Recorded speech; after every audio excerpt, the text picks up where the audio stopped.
assalamu alaikum wa rahmatullahi wa barakatuh. Amanya nedobozi nze IBRAH Mukasa nkwanirizaako ku extra digest mugoba nsonga naye nga program yaffe y'ebyobulamu emanyiddwa nga extra health oba health extra. Either way kusinziira bw'ekiyinza okuba nga kikwangira. Tubeerawo buli lwakutaano era nga every Friday tubeera ne mwami oba Dr. Twaha Kakooza okuva wano mu Shatwa Mixed Farm wano mu bitundu by'e Kayunga. Ate nga tutunuulira ensonga mpitirivu nnyo bwe kituuka ku nsonga z'ebyobulamu. Buli lwa kusatu n'olunaku olwa Sunday tubeera ne business mind. Ate buli lwa kutaano ne tubeera ne extra health. Ngera eno tuba n'omukugu Dr. Twaha Kakooza. So tuyina enteekateeka ezibala bongera programs z'endala mu nnaku ez'enjawulo. Naye nga olunaku olwaleero njagala kusaba Dokita asooke abuuze ku balungi abatulaba mu Uganda n'emitala w'amayanja. Mbalamusizzaako abalabi ba programu eno. Mwebale kujaagala, mwebale tugoberera. Ye Mukama agira abatukuumira tugende mu maaso okumala akabanga. Amina. Okay, abatulaba olunaku olwaleero omulamwa gwaffe olwaleero ku lwokutaano olunaku olwaleero tugenda kuba tutunuulira enkuza y'omwana. Enteekateeka y'okukuza omwana n'atuuka mu maaso eyo nga tonoonya nti twagala brain boosters, togula nti ate twagala kino, omwana asumagira nnyo, omwana ali bwati ne bwati, yeerabira nnyo, mu kibiina takwata, bwe baba basomesa is a slow learner, n'ebigwa mu kowere. Of course ffe ng'abazadde tusanga challenges nnyingi nnyo mu kukuza abaana baffe okusobola okulaba nga bavaamu empeke babeere abantu ab'omugaso mu nsi eno.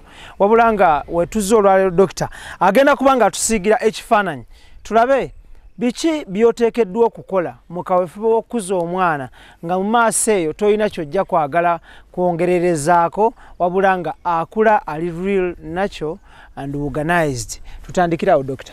Nsabo omwana ndowooza twanditandikidde mu lubuto lwa maama we. Singa ate era kisoboka twanditandise nga tannagenda mu lubuto.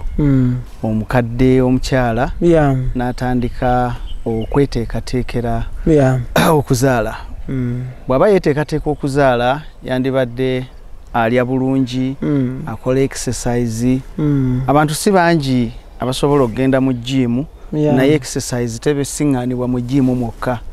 Naye n'ewaka emirimu egikolebwa waka, okwera olujja, okulimako eri abo ab'omukyalo, okusiimuula, obutatumiriza nnyo wabula gwe kennyini ne weenyigira mu kukola emirimu. Ekyo kimu oba oteekateeka omubiri gwo ogugenda okuba nga gubeeramu omwana okumala ebbanga eddene. Myezi 9 ssebo simi. Watutunuulira mu mukyala? Tutunuulidde omukyala. Olw'okuba agenda kwetikka omwana ono okumala emyezi egiwera 9, omubiri yandibadde aguteeseteese omwana mwagenda okubeera. Then era tugenda kutunuulira omwami agenda kweyisa atya oyo gwe tugenda okuggyako enkwaso egenda okukola omwana. Kubanga bwe tuba tutunula tujja kulaba nti omukyala kyagi etterekero naye ensigo gyeva okujja okubeera mu kyagi n'oluvannyuma effulumizibwe mu kyagi. Ensigo eno gyevayo wagenda kufaanana watya. Leka kudda mu kutamiirukuka n'okwestressinga okutakoma ate oluvannyuma ojje otuwa ensigo nga naye eri stressed ejjudde ebikolwa eby'obutamiivu n'ebirala ebibi. Twalibadde balamu fembi enjuyi zombi then tusisinkana. Kati maama ate bw'amala okufuna olubuto ate waliwo era ebigobererwa. Maama yandibadde teyestressinga wadde ne taata tamustressinga. Tokola ebyo binaaleetera maama kubeera nakasunguyira, kubeera nga munyiivu buli kiseera, okubeera nga abulwa otulo, okubeera nga akakaalukana ate ekisusse, oba okubeera nga ate yeewa emirembe egisusse. Kwegamba buli kimu kisaana okupimibwa. Katulowooze ku maama ng'ali mu biseera bino eby'olubuto nti bw'olaba ekinaakunyiiza ennyo ne kigenda ewala kyesonyiwe funa engeri gy'oweewulamu ensonga oleme kubeera nga onyiiga okuva ku makya okuzibya obudde. Okunyiiga kwo n'omwana kumunyiiza nti gwe buli lwe tukola obusungu sisitimu yaffe ekola ebirungo ekola juices ezireeta oba okukakanyaza ebinywa oba okweteekateekera okulwana oba okukola biki n'omwana agabanako ku ekyo kubanga buli kyolya buli kyokola mu mubiri gwo mukigabana kyenkanyi n'omwana ali mu lubuto kati okunyigako kunyiiza omwana okweraliikirirako kweraliikiriza omwana kyova olabanga ow'olubuto takkirizibwa yadde okusoma novo etakutula eri awo etiisatiisa buli kiseera n'obeera ku bunkenke buli lupapula w'olubikkira ne lubeera nga lukusigaza omutima gwewanise kyoba nno kiki kinaddirira oba jjumba banaamukwata oba omukyala motoka oba yagwa nakabenje oba ebintu tebitegereka ebyo nabyo olubuto tabikkiriza kazibeere zino nti ennaku zino balaba biki bikoleya bifiripayini ebifiripino ebyo nti ate ono yagenze eno ng'ebikuteeka ku kweraliikirira ebyo byonna tetubyagala ng'oli lubuto kyova olaba abakyala abamu nno bwakitegeera nti ow'olubuto tagambwako oluusi akoleramu n'effujjo lye lyonna naye era omwami twandimusabye ne bw'abawo mukyala wakubuulirirwako bamubuulire n'akamwenyumwenyu siso singa bagaludde n'obukambwe ekyo kibeere nga tuteekateekawo okuzaala omwana ow'eddembe omwana atali mukaabi omwana atalina ddalu omwana omuntu mulamu. So doctor, awo wenyini njagala tutunuulire ku nsonga y'omukyalo okumuteekateeka in that way. Oyinawo eddagala omukyala nga ali lubuto lyasobola okujja n'anywa oba n'anona oba ne limuweerezebwa? Tulina eddagala kati nno eddagala lino nga si lyakunaaba kubanga abantu baffe balina engeri gye beesiba ennyo ku bintu by'okunaaba naddala ab'embuto. Okunaaba kuno omugaso gwakwo mutini. Eddagala eryo ligenda kuyamba okukulinga temperature kuba olubuto era ebbugumu liba lyanjawuloko. Kati bwe bakugaa nti liteeka eddagala mu mazzi onaabe ekigendererwa kiba kyakweyiwako mazzi so si ddagala si y'ensonga enkulu mu nsonga eyo. Naye eddagala lye tulina ery'omugaso ennyo eri obulamu bwa maama n'omwana we n'ensi eriddawo kubanga ffe betuzaala be basika baffe be bagenda okubeera mu nsi eno gye bujja gye bakoma okubeera abalamu n'okutegeera obulungi n'ensi yattu gy'egy'okukoma okuba n'emirembe. Kati eddagala tulirina nga balinywa bunywi ly'amajaani. Waliwo endwadde ezikwata abakyala awo mu kusooka nga bakafuna embuto kusinduukirirwa mmeeme okufuna musujjasujja bukoowu bunafu n'ebiringa ebyo eryo eddagala lijja kumuyamba nnyo kyokka ate era ne gye bugenda eyo mu maaso era lijja kusigala nga limuyamba kubanga bwe tuba omukyala bw'amala okufuna olubuto alina okuba n'ebirungo ebiyamba ye ate ne wafikkawo n'ebigenda eri omwana. Naye olw'okuba nti sisitimu baagikola nti bw'obeera olubuto omwana ye teyeegayirira ebirungo abikenenula buteddiza ng'abyewa. Abakyala bangi bajja kufuna embuto bakenduuke bakogge balabike bubi ku lw'okubanga tebafuna mmere ezimba mubiri emala kati ate ng'omwana akalimu konna akakenenula ne mu sitoowa tosigaza n'akatwala. Kati eddagala lyaffe lino majaani okutusingira ddala. Amajaani gano gagenda kukuwa buli kye weetaaga mu mubiri, buli minerals ne vitamins ezeetaagibwa eri ggwe n'eri oyo gwe weetisse. Ekyo nno kituviireko okubeera nga w'onaamuzaalira nga n'amabeere gennyini kubanga omwana bw'aba aliira munda ate ekiseera kituuka n'atandika okulya ng'asinziira wabweru.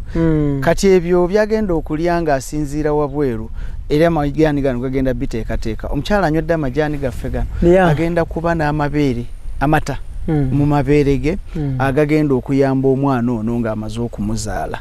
So kintu kikulu nnyo. Tweyanze tuli ku Extra Health wano ku Extra Digest mugoba nsonga olunaku lwa kutaano. Tuli wano ku Shatwa Mixed Farm, Shatwa Herbal Organic ne Dr. Twaha Kakooza mu bitundu by'e Kayunga eno gye tusinzidde. Buli lwakutaano twaluwaayo okulaba nga tutunuulira ebyobulamu era nga tubeera n'omukugu ono Dr. Twaha Kakooza n'atuyisaako mu nzijanjaba eya habo n'engeri gy'ayinza okubanga gwali ebunaayira eyo ali e Kampala endwadde nnyingi nnyo naye nga za habo so wali era nga he has a lot of variety eryokubanga ajjanjaba abantu. Olunaku lwaleero tuli mu kutunuulira enkuza y'omwana. So that at the end of the day obigonjola at an early stage omwana bwatuuka maaso eyo ng'akuze buli kimu kiba kitambula bulungi. Doctor, omaze okutunnyonnyola oyina amajaani, oyina eddagala ebika ebyenjawulo omukyala byasobola okuba ng'anywa ng'ali lubuto. So tutunuulire nga tuvuddeyo omwana ng'amaze okuzaalwa myezi 9 giwedde, omukyala nassuuka bulungi nnyo n'azaala omwana we ow'obulenzi oba ow'obuwala.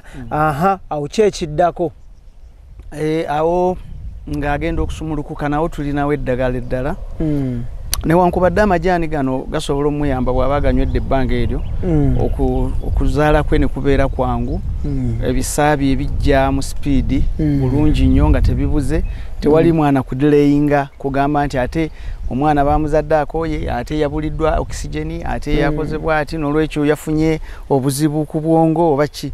Amajaani agasobola omuyamba naye era tulinawo eddagala eddala lye bayita evening primrose oba primrose. Eryo naddala muntu singa abasawo bagaa nti ebisa biganye koka oiro kalungi nnyo tusobola okukakozesa mu budde obwo omufu ky'omuteekako eccupa y'ebisa kakunywa kakusiiga asobola okukeesiiga ate era tusobola okukolamu kacaayi n'akanywa kikopo kimu ebisa ne bijja. Kati oluvannyuma lw'ekyo ate tutunuulira omwana azaaliddwa. Kati omwana nga azaaliddwa wano mu bbanga erisooka ekisookera ddala tulina okutunuulira amabeere ga maama mwegali bwe gaba era mwegali galina ebirungo ebyetaagisa. Singa otunuulira abantu omuntu asobola okuba n'amabeere nga mangi ngera omwana agayonka ne gamulemerawo kyokka ate ng'omwana tegamuyisa bulungi, ng'omwana tatunula nga omulamu ennyo. Si buli mabeere gonna nti genkana ebirungo. Amabeere ebirungo gabikenenula mu mmere gye tulya. Kati olw'okuba abantu bangi Katonda ayinza okuba yakola omukyalo ono nga w'amabeere mangi naye nga endya si ey'omulembe.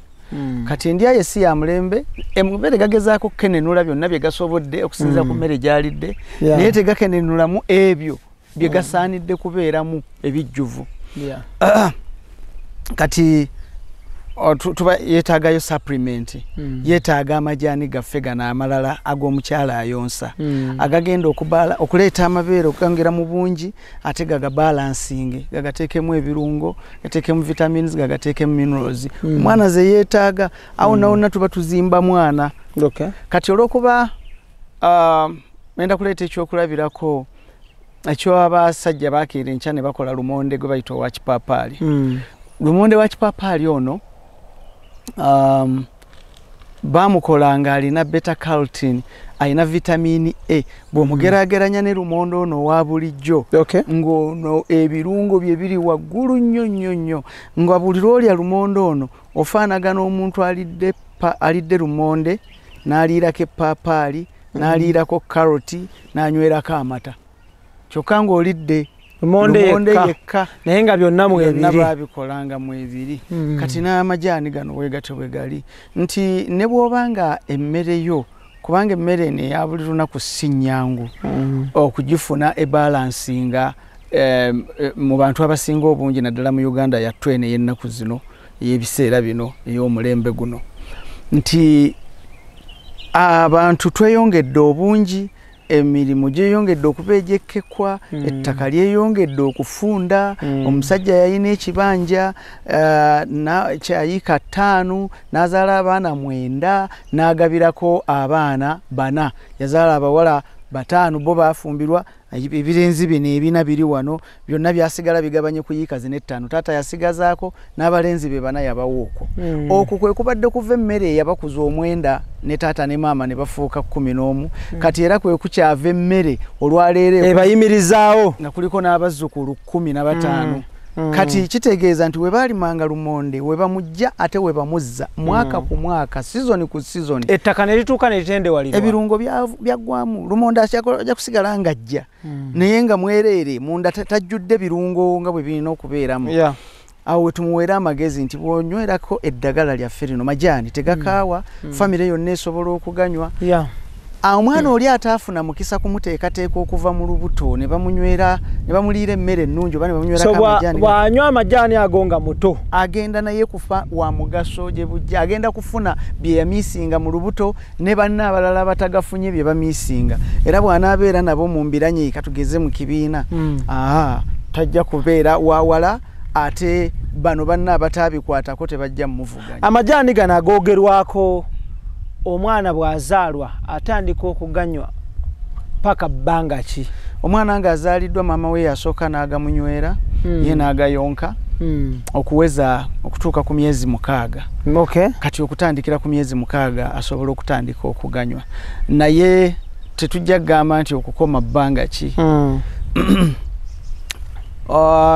nja kuleeta ekyokulabirako kya mwami omu mukadde yatandika yo okuganywa nga alina emyaka 4 munnamawulire we yamutuukirako yalina emyaka 85 ono omwami mumanyi yali abeera mu kitundu bayitayo Buffalo's Hawk mu South Africa nti bwe bamufulumya ku mawulire omanyi obeera wasoma ku kintu kati nga lino eddagala nalisomako ninga saalifaako kati ye yabyerimira ebintu bye naye nze nge yabisoma nga sibirima bino bibeera wala ebyosoma eddagala ebika 1000 no ate byonna onaabimalayo nenkozesaako byensobodde naye bwe nalaba akawulire ako nengendayo ekitundu bakiyita Buffalo's Hawk kiri mu area gye bayita Bushbuck Ridge mu Northern Province nengenda ndaba omwami ono gwe bayogeddeko era nendaba n'ebintu bye nti yagatandika ayina emyaka 4 abannamawulire bamusanga ayina 85 naye nga amaanyi gaalina kwe kyawalizibwa abannamawulire omwogerako kubanga bamusanga avuga combine harvester mu budde obwo musajja w'emyaka 85 mu ttuntu eryo mu sana pereketya so kyali kyanjawulo kati nayagala nange okgenda nkakase naye omwami oli kye yagamba kuba obuuzizza nti omuntu omwana aganywe mpaka ddi paka bbanga ki kati omwami oli yagatandika ayina emyaka 4 yayina 85 ng'akyaganywa naye n'agamba nti singa yategeera nga tannaweza myaka 4 n'aganywa nga akyali muto ndowooza kyekyandibadde kisingako obulungi obanga gasobola okumuyamba okuva ku myaka 4 mpaka ku 85 so abakubanga yagatandika buto we yandiwereze 85 yandibadde atunuulira ddala nga muto nga mulamu okusinga nga bwe twamulaba. Extra health wano ku Extra Digest mugoba nsonga tuli ne Dr. Twaha Kakooza wa Shatwa Herbal Organic wano ku Shatwa Mixed Farm mu bitundu by'e Kayunga. Buli lwakutaano tubeera naye era nga twaluwaayo okusobola okuddiza abantu okubasomesa n'okubaleetera omukugu ono kubanga tubaagala muli balamu. So olwaleero tutunuulira enkuza y'omwana ateekeddwa tyazaatuyitira mu stages okuviira ddala omwana mu lubuto nga maama we amusitudde paka okumuzaala okutuuka ku nsi n'ebbanga eriddirira. Majaani ekyo kikolebwa majaani gokka okusinga engeri omuntu gy'abeera tali mulwadde bulwadde bulabika ate nga amajaani tujja ganywera akabanga gasobola okutuzimba gasobola okutukolera ekye twetaaga era okufaanaganako n'omusajja oli wishi ye nga bwe yali naffe kye twetaaga tuganywe ebbanga lyonna naye mu bufunze obw'ekitalo nti oli tasobodde gafuna awo tubadde tulaga ajja kusobola kugalwako gye bujja eyo ganaabula oba yandiganywedde okuva ku myezi 6 wakiri ne batuusa ku myaka 12 ng'anywa amajaani ago omwana oyo tujja kuba tuteeseteesa omuntu ajja okuba ow'enjawulo ku bantu abalala Katonda baataawa nnyo mukisa omanyi waliwo abantu nga ye ne bw'obanga omukuliza ku kakupa kokka ng'anywerako mazzi ng'ajja kusobola Katonda yamuwa obwongo obuli extra naye mu bantu baffe aba bulijjo muffe ffenna twandiwaakiri twandiganywedde okuva ku myezi egyo 6 egy'obuto mpaka ku myaka 12 omuntu omulala eyandyagadde amajaani ye mukadde ow'emyaka emeka mu myaka emingi okutandikira oba ku 6 oba ku 5 oba wonna waaba asobodde bajjajja b'abaana baffe banyaffe kati nze wendi abo be baagalira ddala amajaani gano okuganywa buli lunaku emirundi 3 tegakaawa tegakola ki naye okuganywa kwe kubanga ye olw'okuba takyalina busobozi butereka birungo ebisinga obungi mu mubiri so tulina okubanga tubizzaawo buli kiseera tubizzaawo tutunulire amajaani gano entabula yago eri etya amajaani gano bagayita linnya ki abagaagadde bagafunawa era batya kyamukisa mubi nti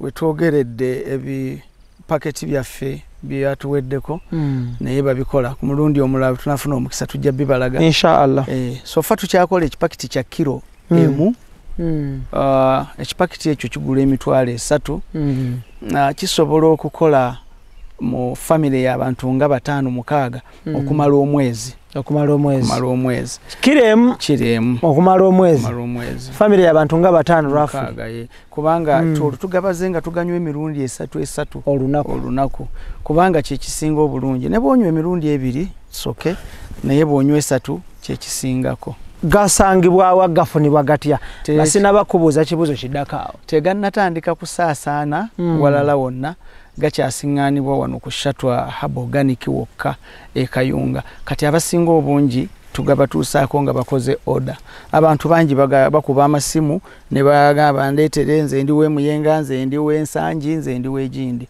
kati tusalenge amagezi gonna engeri gye gakutuukako tutunulire amajaani gano omuntu asobola okuganywa nga caayi n'ateekamu ne sukaali ku makya oba separately aganywa nga ddagala aganywa asobola okuteekamu hani asobola okuteekamu sukaali tetuwagira nnyo kunywa sukaali era ffe tulowooza nti omwana yandikomye okunywa sukaali ku myaka 12 ebbanga erisigadde omuntu teyandinywedde sukaali oba yandinywedemu ekiwoomereze waliwo banasayansi abamu bagaa nti omuntu wakiri yandinywedde nga mufa kya sukaali omweru yandinywedde brown sugar naye ffe sukaali yenna okutwalizaamu situmuwagira nnyo naye nga bw'oba oyagadde okuteekamu sukaali oba hani osobola okuteekamu tagayina mutawaana era tegayina naddala bw'ogamanyiira gayina eddekende gayina ekintu kye gakwagazisa owulira nga ogooya okusinga prescription gatabulwa gatya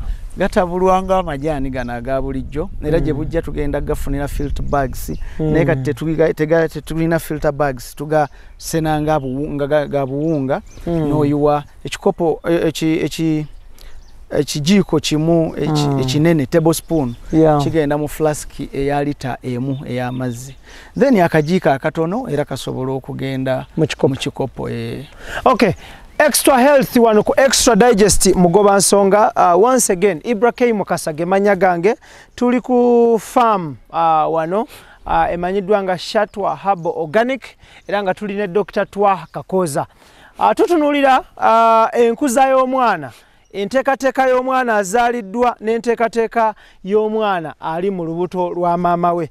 Every Friday tubeera ne Dr. Twaha Kakooza era nga nkugamba nti enamba y'essimu ya Dr. weeri awo ku WhatsApp.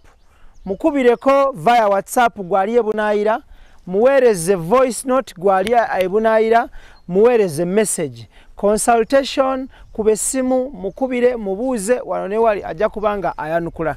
Ate wabeerawo enteekateeka ey'enjawulo mwabali eBulaaya always asobola okubateera eddagala ku nnyonyi ne libatuukako okusinziira ku ddagala ly'oba omusabye n'okusinziira ku nzikanya gye muba mutuuseeko n'okusinziira ku ekyo ky'oba omugambye nti obwetaavu bwange oba obulwadde bwange bwe buno. So abantu abali e Bulaaya mubadde mumpeerezanga messages of course munsupportinze nnyo mutusupportinze nnyo abali e Bunaayira nga mumpeereza messages mutugamba otuleetedde abatutumufu otuleetedde abayimbi otuleetedde bannabyamizannyo otuleese bannabyabufuzi waleeta Chris Lower Business Mind naye ffe obulamu twagala kumanya obulamu tukoze tutya.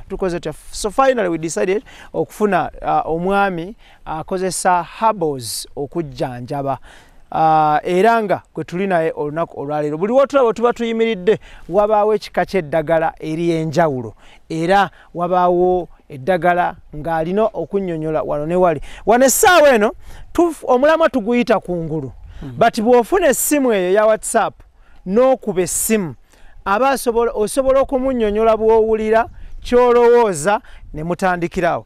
Okay, Dokita, nga tuvuddeyo eyo nga tuwunzika, lastly njagala tutunuulire eddagala lino naye nga liri mu fomati y'amajaani. Waliwo kye bayita overdose. Ebiseera ebisinga abasawo abazungu bwe tugenda ne batukuwa Panado, Septrin, Bendazo n'eddagala erigwa mu kkowe eryo, bakuteerako ne bagamba nti store in a cool dry place oba keep out of reach of children. Ne bawala ne bakugamba nti bw'olikozesa obubi mu bungi bwayo likukosa. Amajaani gano singa ng'omuntu dirwa agakozesanga mangi ne gakola backfire. Amajaani gano gakolebwa nga gabalansingiddwa bulungi. Amajaani gano tegandikoze overdose gonga go kuba gakolebwa mu bintu ebisinga okuba ebinafu mu mbeera eza bulijjo. Naye too much of anything bulijjo kiba kibi.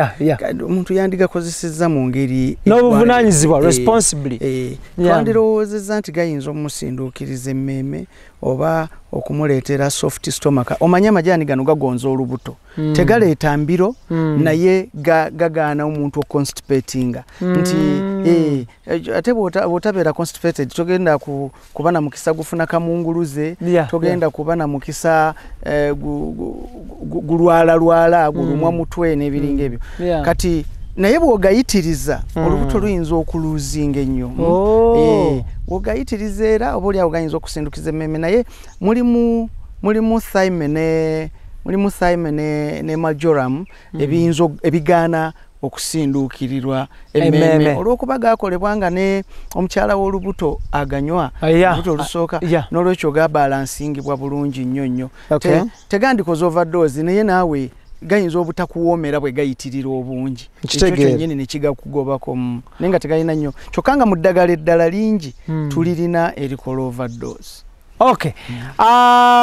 Lastly nga tufundikira program yaffe olunaku olwaleero, obubaka obusembayo eri abazadde n'abaana ku mulamwa gwaffe ogw'olunaku olwaleero. Ngenda kusooka okwebaza abantu abatulaba ku channel eno. Abantu bajjumbidde nnyo, abantu bajjumbize IBRAH.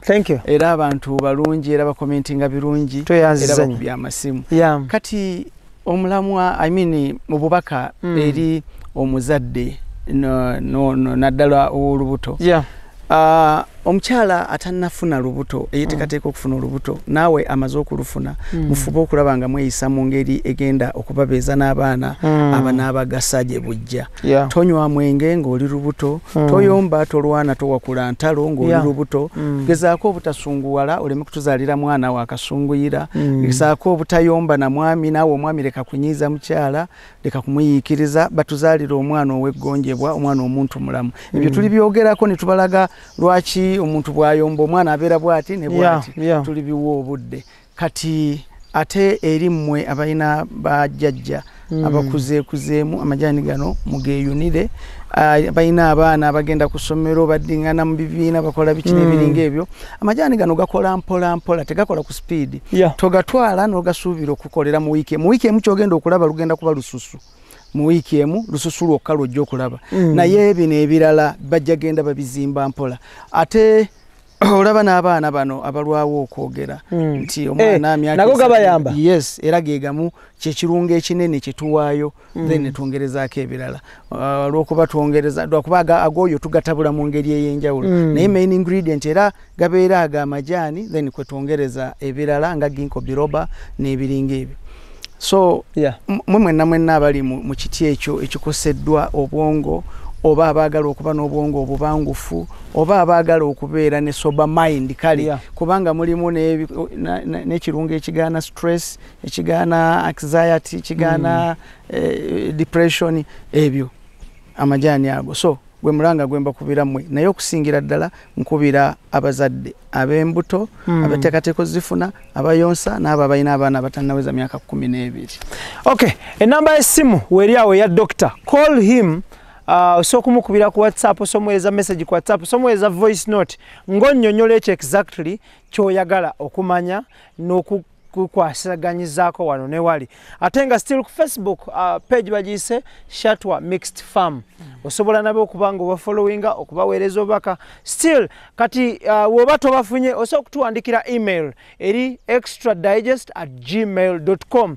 Email yaffe eri extradigest@gmail.com. Tuwandikire tusobola okutuusaako wano ne wali. So tetugenda kubanga tusukkawo olunaku olwaleero tubadde tutunuulira enkuza y'omwana. Bamuteekateeka batya okuviira ddala mu lubuto lwa maama omulungi aba agenda okumuzaala, then paka okulaba nga avaamu afuukira ddala omuntu ow'omugaso eri ensi ye oba nnyaffe Uganda okutwaliza wamu. IBRAH Mukasa gemanya gange tetugenda kubanga tusukkawo, era nga nkwagaliza kiseera kirungi kyerere. Enamba y'essimu gy'olabawo ya Dr. Call him, yogera naye omubuuze kyoyagala okumanya wano ne wali. Tetugenda kubanga tusukkawo naku olwaleero, mbagaliza birungi berere. Tukwatagane next week on Friday, same guest, same platform, ate nga tutunulira omulamwa ogw'enjawulo. Beera bulungi, weeraba.